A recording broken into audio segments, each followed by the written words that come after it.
आज आपण कोडी सोडवणे ह्याचे 2 उदाहरणे घेतले आहेत. चला तर वेळ न वाया घालवता ते गणित कोणते आहेत ते पाहूया. पहिलं गणित आहे 4 ला 16, 28 ला प्रश्नचिन्ह, 5 ला 20, 32 ला 8. तर आपल्याला शोधायचं आहे 28 ला काय आहे. तर आपण ह्याचा असा संबंध बघूया. 5 चौक 20 इथं गुणिले 4 करायचं, नंतर 4 चौक 16 आणि 8 चौक 32. मग किती चौक 28? तर 7 चौक 28.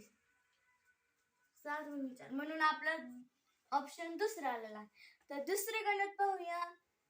आता 8 16 4 9 36 8 प्रश्नचिन्ह 21 7.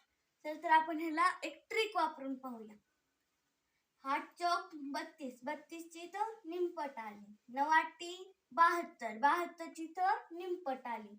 तर 7 नी कितीला गुणल्यावर आपल्याला 42 येईल आणि त्याची निमपट इथे 21 येईल. 7 सख 42. इथं जर 42 आलं तर त्याची निमपट इथे 21 येणार आहे. म्हणून ह्याचं उत्तर आपलं 6 आणि पहिल्याचं उत्तर 7. Bye bye. असेच नवनवीन व्हिडिओ पाहण्यासाठी व्हिडिओला लाईक आणि चॅनलला सबस्क्राईब नक्की करा.